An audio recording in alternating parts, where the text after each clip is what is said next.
So hello guys, for today's video ay gagawa lang naman tayo ng tuna bake. So ito ang aking sangkap. First time ko pa rin itong gagawin. May patata sa ilalim. Tapos meron din tayong nakalagay dito na ibang ingredients. So ito yung aking additional ingredient. May kusa tayo, meron tayong bell pepper na fresh, onion at saka garlic. Of course, ang ating tuna. Nilalagay lang natin yan sa taas. Tapos kagabihan ng foil. I-bake lang. So simple lang natin gagawin yan. Atin ko lang yan. So ayan, paghihilirahin na natin itong ating mga sangkap dito sa ibas dahil titimplahan lang naman natin i-warm. Diba, sangkap na pangmalakasan ito. Napakasimple lang at napakadali lang natin ang ating niluluto. Ayan, sumama pa yung balat ng garlic. Tapos, lalagyan din natin ito ng onion. Kalahin mo yan. Ganyan lang siya kadali. Gusto mo talaga nagmamadali ka. Tapos garlic.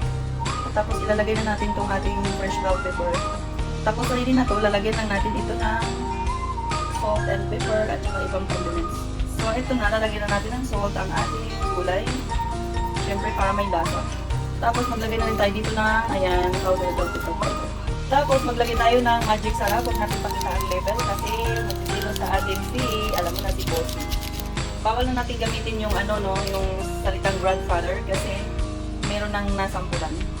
Tapos, budburan natin ang asin. Hiwa-hiwa ko nga pala ang ating tuna bago natin ilagay dun sa ilay natin sa top ng ating gulay. So, ganyan lang siya kasimple. I-rub lang natin yan ng salt. Alright. So, ayan, ready na itong ating isda. Pwede na natin i-hilirad dito sa ating gulay. Kalain din. Tapos, yung ulo naman sa kabila, ganyan. O, diba? Kunyari magkagalit sila. So, ganyan. Ganyan lang siya, diba? Okay na yan. Wala na tayong ibang ilalagay na sangkap dyan. Tapos, ibuhusan na natin ngayon yung mainit na tubig. Dito natin lagay. Diba? Pagkatapos, takpan na natin po yan. O, diba? Ganun ang kasinti at easy magluto ng isda. Mamaya makikita yung resulta. Guys, umpisa na natin ang pag-bake ng ating tuna. Alright. Ayan guys, check na natin ang ating tuna kung maganda na or luto na ba siya para mailipat natin sa taas nang sa ganun mag-brown. Alright. So, luto na ito. Lipat na natin sa taas. So, ayan na guys, nailipat na natin sa taas. Lulutuin lang natin yan hanggang mag-golden brown ang top ng ating tuna. Okay? So, ito na guys ang ating tuna. Nag-golden brown na siya sa taas. Ayan. Oh la la.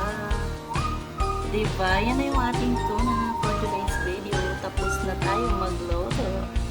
Sobrang sarap niyan guys. Napakasimpleng lutuin. So, yun lang. See you for my next vlog.